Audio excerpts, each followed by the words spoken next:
한화 이글스에서 FA로 50억이라는 대형 계약을 맺으며 기대감을 모았던 심우준 선수가 김경문 감독 시야에서 점차 멀어지고 있는 것으로 보입니다. 김경문 감독이 유격수 자리를 교체하고자 하는 움직임을 보이고 있기 때문인데요. 또한 오선발도 개막전 다시 생각을 하게 될 것으로 보이고 있죠. 이와 관련된 소식 자세히 정리해 드리겠습니다. 시청하시기 전에 구독과 좋아요 눌러주시면 영상을 만드는 데 많은 힘이 됩니다. 김경문 감독은 발빠른 야구를 지향하고 있습니다.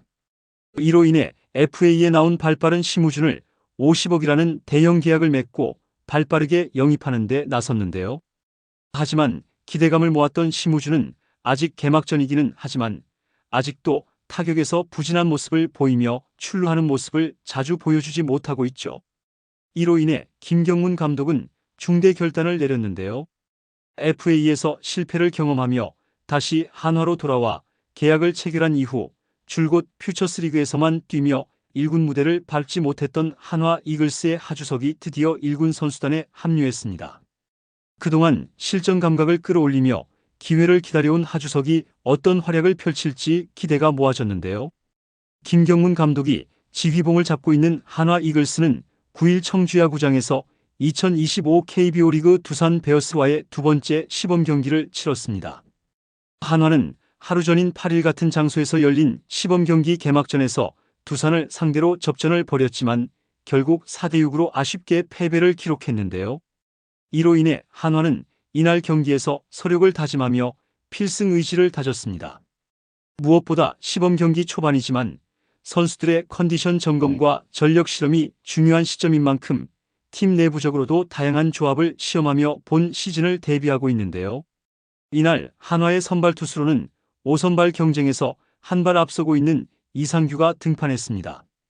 이상규는 스프링 캠프에서부터 꾸준한 컨디션을 유지하며 선발진 한 자리를 차지하기 위해 최선을 다해왔는데요. 또한 비시즌 기간 동안 자비를 들여 훈련을 받으며 더 나은 실력을 보여줄 것으로 팬들에게도 기대감을 모았죠.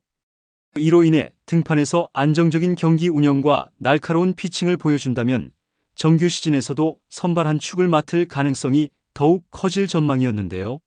한편 김경문 감독은 하주석 선수가 9일 청주야구장에서 펼쳐지는 두산 베어스와의 시범 경기를 앞두고 드디어 1군 무대에 올라왔습니다. 그동안 퓨처스리그에서 꾸준히 훈련하며 몸을 만들어왔고 좋은 컨디션을 유지해왔다고 들었습니다. 남은 시범 경기 동안 그를 유격수 자리에서 기용하면서 실전에서 어떤 모습을 보여줄지 직접 확인해 보려고 합니다. 라고 밝혔는데요. 하주석은 FA 계약 이후 1군 스프링 캠프에 합류하지 못했고 1군 경기에도 나서지 못하며 퓨처스리그에서만 컨디션을 조율해 왔는데요. 이번 1군 콜업이 단순한 테스트 차원인지 아니면 본격적인 경쟁을 의미하는 것인지도 관심을 모으고 있습니다. 하지만 이번 기회는 하주석에게 매우 중요한 시험대가 될 가능성이 높다는 것은 확실한데요. 한화는 최근 몇 년간 유격수 포지션에서 확실한 주전 자리를 차지할 선수가 없었기 때문에 이번 시범 경기에서 하주석이 좋은 활약을 펼친다면 개막전 엔트리에 포함될 가능성도 충분해 보였습니다. 하지만 반대로 기대에 부응하지 못한다면 젊은 선수들과의 경쟁에서 밀려날 수도 있는 만큼 하주석으로서는 이번 기회를 반드시 살려야 하는 절박한 상황이었는데요. 지난 5일 대전 한화생명 이글스파크에서 열린 자체 청백전에서 퓨처스팀의 유격수로 선발 출전한 하주석은 경기장에서 강한 존재감을 드러냈습니다. 그동안 퓨처스리그에서만 몸을 만들며 실전 감각을 끌어올리는 과정이었지만 이날 경기에서 수비와 타격 모두에서 좋은 컨디션을 보여주며 1군 콜업 가능성을 높였는데요. 특히 유격수로서 안정적인 수비 움직임을 선보이며 코칭 스태프의 눈길을 사로잡았고 타석에서도 과감한 스윙과 날카로운 타구를 만들며 자신감을 회복한 모습이었습니다. 이런 경기력 덕분에 하주석은 1군 복귀 경쟁에 다시 한번 자신의 이름을 알릴 수 있는 기회를 얻게 된 건데요. 이러한 상황 속에서 9일 열린 두산 베어스와의 시범 경기에서 하주석은 경기 후반 교체 출전하며 실전 감각을 끌어올릴 기회를 얻었습니다. 그는 집중력을 발휘하며 경기를 풀어나갔고 특히 9회 말까지 타석을 소화하며 깔끔한 안타를 기록하며 타격감이 나쁘지 않음을 증명해냈는데요. 비록 팀이 패배하며 그의 활약이 크게 주목받지는 못했지만 오랜만에 1군 경기에서 실전 감각을 점검했다는 점에서 하주석에게는 충분히 긍정적인 의미를 찾을 수 있는 경기였습니다. 한편 한화는 5선발 자리를 두고 고민이 깊어질 가능성이 커졌는데요. 기존에 5선발 후보로 낙점됐던 이상규가 기대만큼의 활약을 보여주지 못하며 한화 마운드의 불안 요소가 더욱 뚜렷해졌기 때문이죠. 이날 선발 등판한 이상규는 6피안타 2볼넷을 허용하며 3개의 삼진을 잡아냈지만 결국 사실점으로 흔들렸는데요. 초반부터 상대 타선을 제대로 막아내지 못하며 고전했고 경기 운영 면에서도 아쉬운 점이 많았습니다.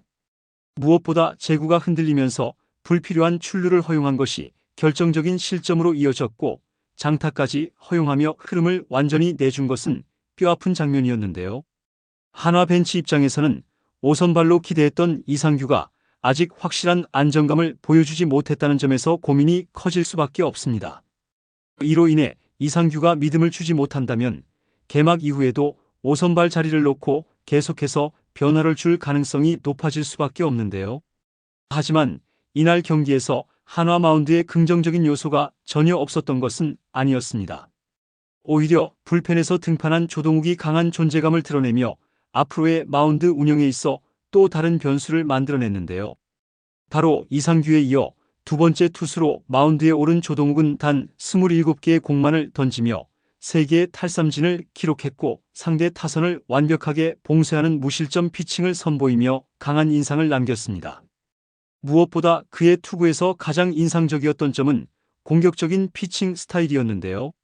조동욱이 던진 27개의 공 중 21개가 스트라이크로 기록되면서 놀라운 스트라이크 비율 77.8%를 자랑했습니다.